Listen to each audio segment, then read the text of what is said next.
से ECS available है, ECS हर जगह है, तो उसके असिस्टेंस से एक्सपोर्टर्स जो लोकल वहां के हैं, they are taking assistance of ECS and they are doing business.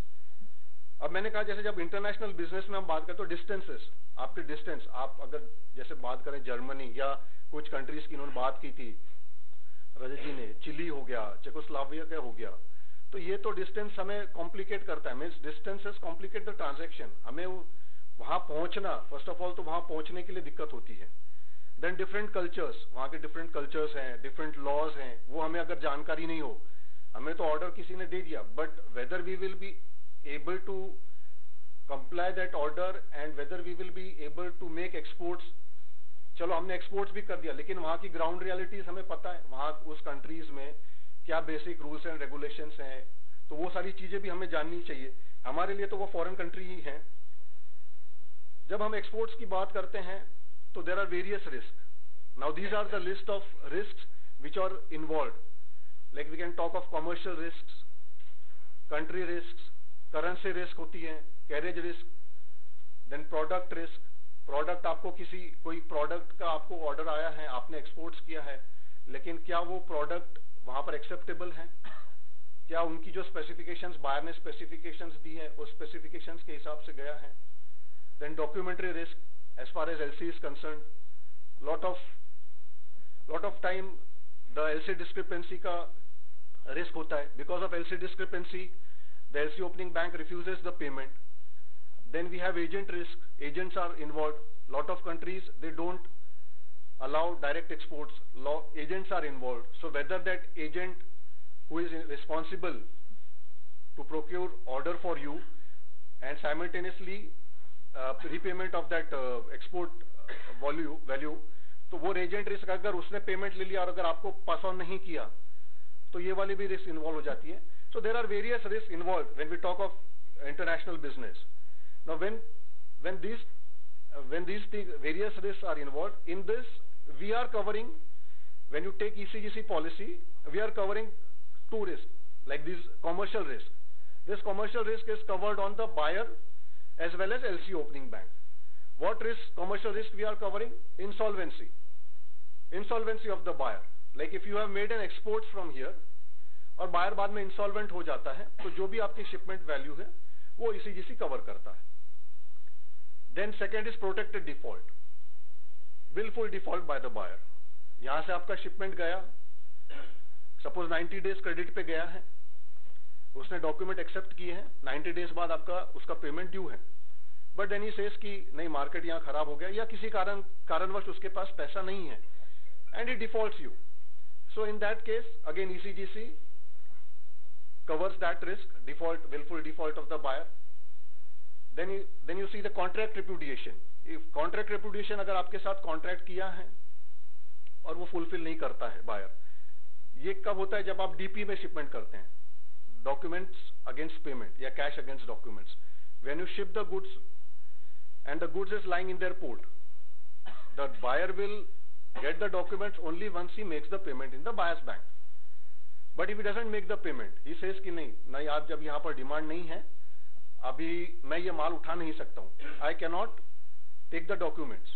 So unless and until he makes the payment to the buyer's bank, he won't get the documents। तो ऐसे स्थिति में हम क्या करेंगे? अब यहाँ से माल तो चला गया है, फॉरेन पोर्ट पे पड़ा हुआ है, तो हमारे पास क्या ऑप्शन है? मैं आपसे जानना चाहूंगा। अगर DP में शिपमेंट गई है, माल यहाँ से निकल गया, फॉरेन पोर्ट पे रखा हुआ है, बायर सेज कि I won't take the documents। In that case, what are the options available? You call it back, okay, or you find an alternate buyer।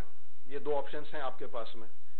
तो इसमें जो अगर आप options में एक alternate buyer अगर ढूंढते हैं, उसे अगर आपको डिस्काउंट देते हैं और जो भी डैमेज हैंडलिंग चार्जेस वगैरह होते हैं वो ECGC बियर करता है।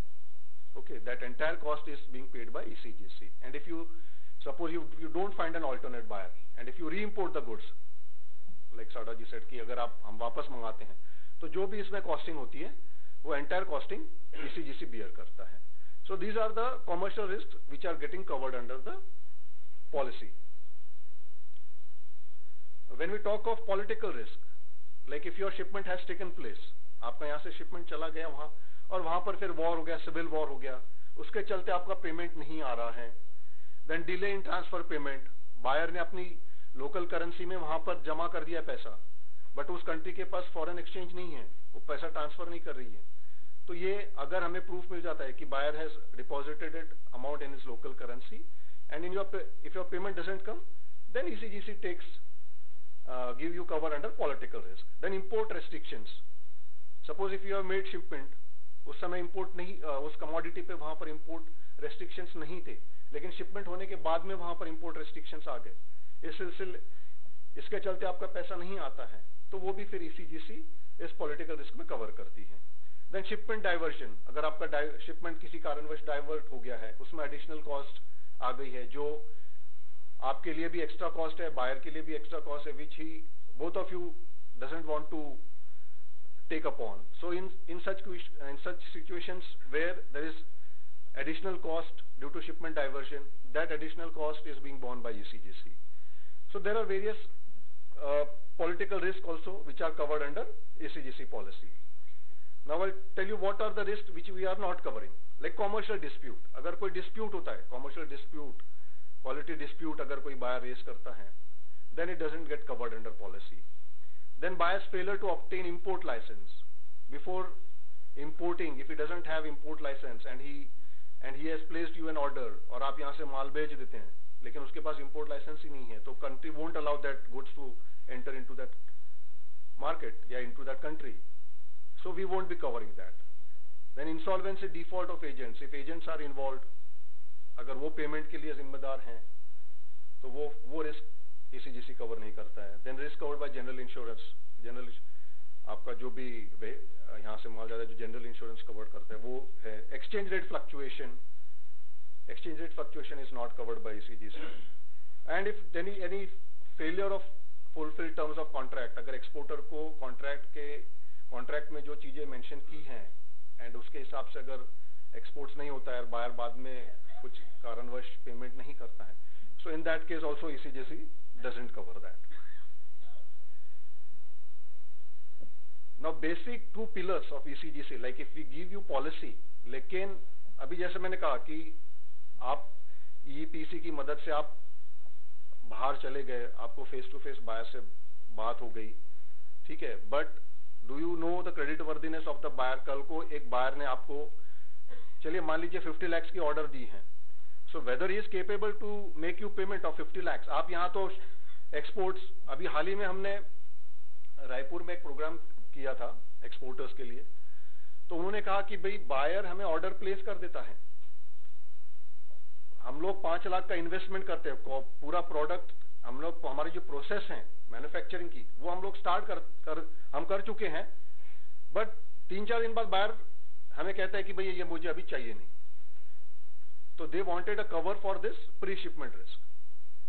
सो जैसे मैंने कहा कि बायर क्या डिपेंड, बायर की मार्केट की अवेलेबिलिटी और बायर की जो क्रेडिट वर्दीनेस है वो हमें बायर से मिलने पर पता नहीं चलेगी. So before making exports we should know whether the buyer is credit worthy और नॉट. तो उसके लिए when you take a policy from us, we find the credit worthiness of the buyer, we take report on the buyer and then we say ki ha bhai this buyer is capable of making payment. Like this we have underwritten buyers of, एक buyer पे हमारी single buyer पे 110 करोड़ तक के भी limit हमने दी है. Highest limit अगर आप देखेंगे तो एक बायर के ऊपर हमने अंडरराइट 110 करोड़ की लिमिट की है, जहां आप ये कह सकते हैं कि 2.5 लाख से 2 लाख से जैसे बायर की क्रेडिट वर्दी है, जैसे बायर का रिपोर्ट जो हमें प्राप्त होती है उसके बेसिस पे we underwrite the buyer. So the range starts from 2.5 lakhs. कहीं तो हम बायर को we even don't underwrite it because we come to know कि कई बार हमने ऐसे देखा है कि दुबई के बायर्स जो हैं वो सिर्फ पोस्ट बॉक्स नंबर देते हैं, बाकी डिटेल्स देते नहीं है. सिर्फ पोस्ट बॉक्स नंबर से आपको बायर की एस्टैब्लिशमेंट है या नहीं है, वाकई बायर G9 है या नहीं है, ये आपको पता ही नहीं चलेगा. So if when you come to us, when you take a policy from us and when you come to us for a credit limit on that buyer, So we ask you complete address of the buyer. सिर्फ post bag से काम नहीं चलेगा. अगर जब आप हमें पूरा एड्रेस देते हैं, we go back to the agency. We have a tie-up with near about 15 agencies, depending upon their presence in the continent, and then we call the report from them. उनसे रिपोर्ट मंगा के ये बाकायदा agency उस firm को जाके मिलती हैं, वहां पर उसका फिजिकल एड्रेस चेक करती है, उसके बाद में उनके डिटेल्स वहां से निकाल के then they provide us a report. और फिर हमारा अपना एक सिस्टम है जिसके बेसिस पे हम बायर को अंडरराइट करते हैं. तो जैसे मैंने कहा, these are the two pillars, like country underwriting. एक हमारा कंट्री अंडरराइटिंग डिपार्टमेंट है, CUD, जिसमें हम लोग कंट्री को अपडेशन करते हैं every quarterly, depending upon the political and economic situation of that country. We upgrade as well as downgrade the countries. This is a quarterly, it is done on quarterly basis. So we are covering almost 237 countries. अगर आप इन 237 countries में से किसी country को exports करते हैं, तो we cover that risk under the policies. And we have classified these countries into 7 groups, like A1, A2, B1, B2, C1, C2, D.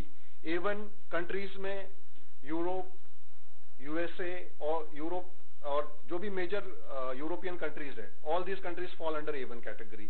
Then we have Sri Lanka, Bangladesh, because of SAARC association with them, we have put these countries into A2 countries. Like the underwriting factors, अगर आप देखेंगे इसमें, तो political conditions हैं, economic conditions हैं, relationship with India, उनका relationship कैसे हैं, then ECGC's experience, like lot of policy holders are there. 1957 से ये establishment है, तो आज हमारे पास लगभग 13,000 policy holders हैं.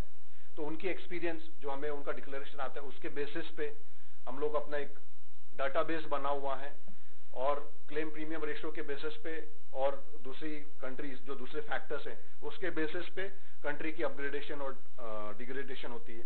Same way we have a buyer underwriting department. जैसे मैंने कहा कि आपके पास ऑर्डर आई है, सो जब आपके पास हमारे पास रिपोर्ट आती है, we underwrite the buyer. So we have record of over 4 lakh active buyers. Then we have agencies, like I told you, 15 credit information agencies हैं. रिपोर्ट आने के बाद में हमारा एक स्कोर कार्ड है, उसके जो फैक्टर्स है, फाइनेंशियल्स, उस कंपनी के फाइनेंशियल्स, उसकी एस्टैब्लिशमेंट, एज, वो कंपनी कब से है, वो बायर कंपनी कब से है, देन उस कंपनी के साथ कोई ECGC का एक्सपीरियंस है या नहीं, उसके बेसिस पे फिर अदर ECAs जो एक्सपोर्ट क्रेडिट एजेंसीज हैं world wide. There is a Berne Union meeting, साल में एक बार बर्न यूनियन मीटिंग होती है, जहां पर दूसरी एक्सपोर्ट क्रेडिट एजेंसीज भी आती हैं, and they share their experience on different buyers across the world. Now these are the just I'll give you there are various policies as far as जब सारदा जी पूछ रहे थे कि भाई अभी पॉलिसीज में कुछ बढ़ोतरी हुई क्या, we have 14 products in our basket, depending upon the requirement, turnover, turnover कितना है एक्सपोर्टर्स का, उसके बेसिस पे हम लोग पॉलिसीज डिफाइन करते हैं, डिवाइस करते हैं. Even we are giving customised policy taking into account your exports turnover, और मिक्स ऑफ 2-3 प्रोडक्ट्स, ये भी एक ऑप्शन है. आजकल IRDA ने परमिशन दे दी है कि आप मिक्स्ड 2-3 पॉलिसीज की प्रोडक्ट्स को मिक्स करके भी आप customise product requirement upon the exporters requirement आप वो भी दे सकते हैं. But that in that cases the exporters turnover should be high. उसमें टर्नओवर हमें ज्यादा, एक्सपोर्टर का टर्नओवर ज्यादा होना चाहिए और ECGC को भी एक बिजनेस मिलना चाहिए. तो we give a customised policy also. Like we have transaction based policies. अगर इन पॉलिसीज से 2-3 पॉलिसीज मैंने अगले स्लाइड्स में ली हैं. फिर buyer specific policies, whole turnover, अगर आप आपका पूरा टर्नओवर हमें देते हैं तो we have different whole turnover policies also. Okay, then we have micro exporters policy. Now this is SCR policy. This is a whole turnover based policy where you give a proposal along with 10,000 minimum premium. ये 12 महीने के लिए policy issue होती है. इसमें हम एक maximum liability fix करते हैं. At any point of time आपकी जो बायर्स के ऊपर, ऑल बायर्स के ऊपर आपकी आउटस्टैंडिंग्स हैं, अगर कल को ऑल बायर्स आपके अज्यूम करते हैं कि आपके सारे बायर्स फेल हो जाते हैं, तो वो मैक्सिमम लायबिलिटी तक ECGC क्लेम सेटल करता है. Then cover of percentage of cover 90%, 10% is to be borne by the exporter. Then if you don't avail any claim, then we are passing no claim bonus of 5% to you every year. इसमें LC shipments भी cover होती है. Option है आपके पास में, अगर आप cover करवाना चाहते हैं LC shipments कवर, तो करवा सकते हैं, नहीं तो you can exclude it. Advance payments, since you are receiving advance payments, there is no premium involve. Okay, premium आपको, क्योंकि आपका पैसा एडवांस में आ रहा है तो आपको रिस्क नहीं है कोई उसमें, तो no premium is charge on advance premium shipments. Then we have a small exporters policy. ये भी सेम SCR के बेसिस पे ही है. इसमें थोड़ा percentage of cover we give 95% of cover if your annual turnover is between 50 lakhs to 5 crores. तो इसमें आपको additional 5%, being a small exporters we are passing additional 5%. So we cover 95%. अगर आपने 100 रुपीज का शिपमेंट किया है तो आपको ECGC 95 रुपीज वापस करती है, 5 रुपीज. तो एक प्रीमियम के सामने, जैसे अभी प्रीमियम की जब बात होती है, तो अगर आपका A1 कंट्री में शिपमेंट जा रहा है, USA जा रहा है, तो आपको DP शिपमेंट अगर आप करते हैं, documents against payment, you have to pay 29 पैसा पर रुपीज 100. 0.29% हमारा प्रीमियम रेट है. तो मैं नहीं समझता हूं कि ये प्रीमियम रेट बहुत ज्यादा है. अगर यही क्रेडिट है, अगर आप क्रेडिट टर्म्स में देते हैं तो इट इज 58 पैसा, 0.58%. It is for A1 country. But आप ये देखिए कि ये प्रीमियम कॉस्ट के सामने आपकी टोटल कंसाइनमेंट वैल्यू इंश्योर्ड हो जाती है. देन टू स्टार्ट विथ, अगर आप इन जस्ट एक्सपोर्ट्स में एंटर हुए हैं, you can start with SSP policy, specific shipment policy. अगर आपके पास ऑर्डर्स आए हैं, you can give a proposal along with 2000 processing fees, and if you underwrite, that buyer will take premium from you. If you don't underwrite, will refund that premium. Okay, so this policy is valid up to the contract period. Then इसमें maximum 80% coverage होता है. लगभग अगर आपका 10 लाख का shipment है तो will cover 88 lakhs in this policy.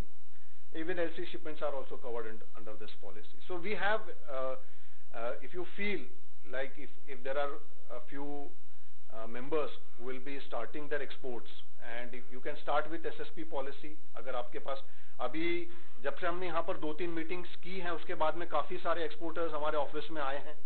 They have given proposals for SSP. कई बार ऐसा होता है कि ऑर्डर्स आने के बाद में जब हम रिपोर्ट कॉल करते हैं तो बायर का वहां पता ही नहीं होता है, और बायर की क्रेडिट वर्दीनेस, क्रेडिट टर्म्स पे वो मांगते हैं, तो क्रेडिट टर्म्स पे हम अंडरराइट नहीं कर सकते क्योंकि उसकी कैपेसिटी नहीं है. एक SCR पॉलिसी अगर आप हमसे लेते हैं, उसमें एक ये बेनिफिट है कि आप न्यू मार्केट में भी वेंचर कर सकते हैं. अगर आप कहीं नई मार्केट में गए, आपका किसी बायर के साथ डील बातचीत हो रही है, तो at that stage what you have to do is, before making shipment you have to apply for a credit limit. एक हम लोग 500 रुपए प्रोसेसिंग फीस लेते हैं, वो आपको हमें देना है. आपकी जब आप नेगोशिएट कर रहे हैं बायर के साथ में, तो उसकी रिक्वायरमेंट कितनी है, वो क्या टर्म्स ऑफ पेमेंट पे आपसे, हम जब जाते हैं तो हम कहेंगे कि भाई हमें तो एडवांस चाहिए, या फिर हम कहेंगे कि नहीं भाई आप LC ओपन करिए. Will try to safeguard our interest by asking for this terms of payment. But हो सकता है कि बायर कहे कि भाई नहीं, मैं इसमें कंफर्टेबल नहीं हूं, मैं आपको डीपी में आप मुझे शिपमेंट करिए, आप डॉक्यूमेंट्स भेजिए, मैं बाद में पेमेंट करूंगा. लेकिन डीपी का एक है कि आपने शिपमेंट कर दी है, कल को बायर ने मना कर दिया, तो मैंने कहा कि वो कवरेज आपको, अगर आप री इम्पोर्ट करते हैं या किसी ऑल्टरनेट बायर को सेल करते हैं, तो वो कवर हो जाता है. दूसरा ये है कि अगर आप नेगोशिएशन स्टेज पे जब हमें क्रेडिट लिमिट अप्लाई करते हैं, तो हमें जब बायर की रिपोर्ट आ जाती है, वी कैन टेल यू कि आपको हम लोग सामने से बता सकते हैं कि ये बायर क्रेडिट के लिए अच्छा है, आप उसको क्रेडिट दे दीजिए.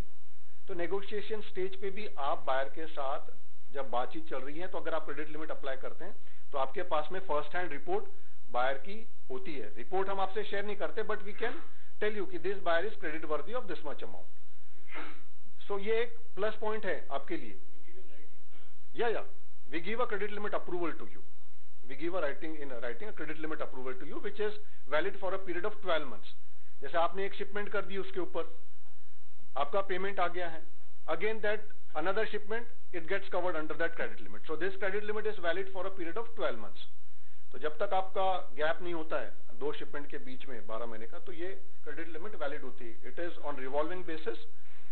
तो इस तरह से ये है. आप इवन मैंने जैसे कहा कि अभी lot of enquiries, those who are entering into fresh business and those who have not taken cover, they have started taking cover through SSP policies. SSP policies की proposals हमारे पास बहुत से आए हैं, तो आप उससे भी शुरुआत कर सकते हैं. और further details के लिए we have office at Civil Lines. we have our this email ID. You can contact us on this email ID or you can personally visit to our office. In case if you feel कि भाई हमें आना है तो हम लोग भी आपके पास आ जाएंगे. आप बस कॉल करिए. Will be there at your office. Okay. Thank you very much. Yeah. But हाँ. बिल्कुल. नहीं सर, बिल ऑफ जो एक्सचेंज है और जो डॉक्यूमेंट्स किसके नाम से बन रहे हैं उसके ऊपर है. नहीं, डॉक्यूमेंट्स सर उनके नाम से बनेंगे ना, तो वो फिर कवरेज फिर उनको जिसके नाम से डॉक्यूमेंट्स बने ने तो उसी को ही कवर मिलेगा. वो जिनको आप कर रहे हैं ना वो ले रहे होंगे इसी जी. आपको लेने का जरूरत नहीं है जी. नहीं सर, नहीं ओनली एक्सपोर्ट. अभी तक इंपोर्ट कवर के लिए अभी तक मेरे ख्याल से वरुण मुझे पैसा भी चाहिए. मुझे कुछ इंपोर्ट करना, मैं चाहता हूँ कि फिर रकम सिक्योर रहे. Thank you. Okay, thank you very much. ये ECGC is basically to cover your risk, तो जितना भी ओनली फॉर एक्सपोर्ट. या इंपोर्ट तो that country will help you, जहाँ से आप import. Friends, we have very limited time because I think some other program will also happen. So I'll quickly finish, then I'll invite our gentleman from bank. जैसे मैंने बताया कि we are here to help you to find buyers. This is the exhibition which is happening from 24th to 26th of November. It's called India Engineering Sourcing Show, where about 500 overseas buyers are coming to buy products from India. From 70 different countries, whether it is Africa, USA, Canada, Mexico, Russia, from everywhere. I have got the buyer list with me. It will be mailed to you. I'll show it to you here also. It will be mailed to you, and you can actually come in the exhibition, participate, and meet these buyers. This is an effort by the government during recession time to help you, to make you feel better.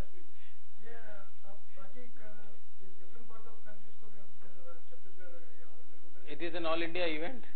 We have done seminars all over Chhattisgarh. हाँ मालूम है. Chhattisgarh is already participating as a state. As a state they are participating. Industry also coming. But Chhattisgarh is a small engineering. See, big तो बहुत होगा, engineering की बात हो रही है. जी. That comes under Anima Pandey. So she's already working on it. So I'll tell your request. Now, each place, each edition has a partner country. First में Canada था, Czech Republic, COMESA region. COMESA is common market for East and South Africa. Poland. This time it is going to be Russia. Partner country का मतलब ये है कि वो लोग seriously India को देख रहे हैं कि यहाँ से माल खरीदा जाए, ये पर्पस है. बाकी और देशों से भी लोग आ रहे हैं. These are the list of countries which are participating. You would see mostly are the USA, Europe तो है ही, वो अलग चीज है, पर इसमें ज्यादातर हम लोग मंगा रहे हैं वहां से जहां हमारा एक्सपोर्ट कम है, जहाँ पे ज्यादा हो सकता है. अफ्रीका है, लैटिन अमेरिका है, क्योंकि यहाँ पे शेयर बढ़ेगा तो इंडिया का शेयर बढ़ेगा. So that is why we are focusing on developing countries more. In the past we have invited people from Myanmar, Germany, Iran. We have done business forums like this. Even during this time we will do. ये सारे trade chambers हैं हमारे, जो Sri Lanka, Poland, जिनसे हमने MOU किया हुआ है. इसका मतलब ये है कि वो लोग अपने यहाँ से जिनको इंडिया में इंटरेस्ट है बाय करने का, उन लोगों को वो लोग वहाँ से भेज रहे हैं. तो whether it is Sri Lanka, whether it is Poland, Ecuador chamber of commerce in Latin America, Vietnam Chamber of Commerce, Thai tool die cast industry, Kotra, which is a Korean agency, Czech Republic, Iraq. There is a delegation coming from Iraq, Iran. Difficult places where you don't feel like going. Afghanistan, they have business, so you all can participate in this show. Sebrae from Brazil. This is the biggest association of engineering industry in Brazil, called Sebrae, Brazil. And then we have Association of Ghana Industries, St. Petersburg Chamber of Commerce from Russia. All of them are coming here. ये हमारे international partners है, Israel से, France से, Germany से, who are coming to this show. They have partnered with Government of India to send their delegates. ये हमारे राजीव खेर साहब commerce secretary, previous exhibition में उन्होंने ऑर्गेनाइज की थी, इनॉग्रेट किया था उसको। ये हमारी कुछ हाइलाइट्स हैं, जैसे जो हमने जो फीडबैक लिया लोगों से, जितने लोगों ने पार्टिसिपेट किया, करीब 52% वर first time participants and they spoke well of publicity and advertising of the show. Some 150 odd respondents said that they made lot of contacts, about 7,000 contacts, and more than 50%, more than 70% were new contacts. So they got new business during this exhibition. So $1.09 million worth of business was done, orders booked by them, what people reported to us, and about $5.56 million of inquiries generated during the 3 days exhibition last year. ये हमने उसी को summarise किया हुआ है। कुछ हमारे वहाँ पे फोरम होते हैं, ये जैसे आपने इस फोटो देखी, ये B2B मीटिंग्स हैं। फर्स्ट डे इरानियंस बैठे होंगे, सेकंड डे US से बैठे होंगे बायर, थर्ड डे अफ्रीका से। तो they are given a table with their product profile, you go there and meet them, invite them to their stall, take them to their factory। ये सारा जो effort है वो इस तरह से है कि government of India is paying for their air fare to come, we are paying for their accommodation. जैसे आप लोगों को हम बाहर लेके जाते हैं, आपका पे करते हैं, ये रिवर्स बायर सेलर मीट, वहाँ हम रिवर्स कर रहे हैं। वहाँ से हम लोग सेलेक्ट करके लोगों को, हमारा कुछ क्राइटेरिया है कि $1 मिलियन से इम्पोर्ट जिसका लेस है उसको नहीं बुलाएंगे, उनको यहाँ बुलाते हैं। यहाँ बुला रहे हैं, उनको होटल दे रहे हैं, उनको एयर फेयर दे रहे हैं और आप लोगों से मीटिंग करवा रहे हैं। और इसकी मैं आपको लिस्ट में बता दूं, जैसे ये कुछ शॉपिंग लिस्ट है, कुछ कंपनीज, कोबोटा, उन्होंने हमको बोला ये हम ये आइटम लेना चाहते हैं। ऑटो में जैसे बेयरिंग्स है, पावर पैक है, स्टैंपिंग्स है। Class is an American company, they are coming कि हमको ये आइटम चाहिए इंडिया से। तो ये हमने ये लिस्ट अपनी स्लाइड पे डाला है ताकि आपको पता लगे। डैनफॉस एक Poona based company, American company है, जो बेसिकली पावर सोल्यूशन कंपनी है। इनको काफी सारे इलेक्ट्रिकल आइटम्स चाहिए। इसमें हम लोग ऑटो सेक्टर के लिए बड़ा काम हो रहा है इस एग्जीबिशन। JLR जो है, जैगुआर एंड फिएट, 2 लोगों को हम लोग वेंडर डेवलपमेंट के लिए बुला रहे हैं। और ट्रांसफार्मर्स हैं, टूल्स के लिए, फॉर एग्जांपल ग्रेंजर्स एक अमेरिकन कंपनी है, they want to source from India. ABB has already confirmed, just to give you an example, ABB is looking for these products, pipes, pumps, valves, fittings, steel structures, voltage switch gears, telecom towers. ये उन्होंने बोला ये हम खरीदने आ रहे हैं, आपके exhibitor को बोलिए आप आए और हमसे मिले। So this is what we are going to do. This company is coming last 4 years. Again they are coming. They are so happy with this exhibition. So I request you to participate. Only one condition is there. Those who are taking stall are only allowed to meet them. Visitors are not allowed to meet them. Because naturally those who are coming, they are spending money. They are spending 3 days of time. They are only allowed to meet them.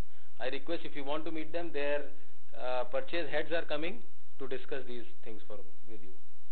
ये एक, I don't know ये कैसे दिखा, Varun is here, Varun, this is a list, ये आपको नहीं दिख रहा होगा, दूसरा एक लिस्ट है मैं दिखाऊंगा, ये मैं आपको मेल कर देता हूँ, कौन सी कंट्री से क्या आइटम है और क्या वो लेना चाहता है। तो घाना है, चेक रिपब्लिक है, पोलैंड है, टर्की है, आयरलैंड है, उज्बेकिस्तान है, जर्मनी है, US है, कोलंबिया है, जो मैं पढ़ पा रहा हूँ यहाँ पे, और उनके क्या क्या आइटम है, उनको क्या क्या आइटम चाहिए इंजीनियरिंग में, उनको cutting tools, steel pipes, automotive components, steel structures, fabricated this things, बहुत सारे हैं। मैं आपको भेजता हूँ, आपके पास भी मैं एसोसिएशन में देता हूँ आपको list, will forward it to them. What is the cost? Cost is from a member we are charging 8,500 rupees per square metre. Minimum 9 square metre का बूथ है, 75,000 रुपए का बूथ है, प्लस टैक्स मिलाएंगे तो 87,000 सर्विस टैक्स।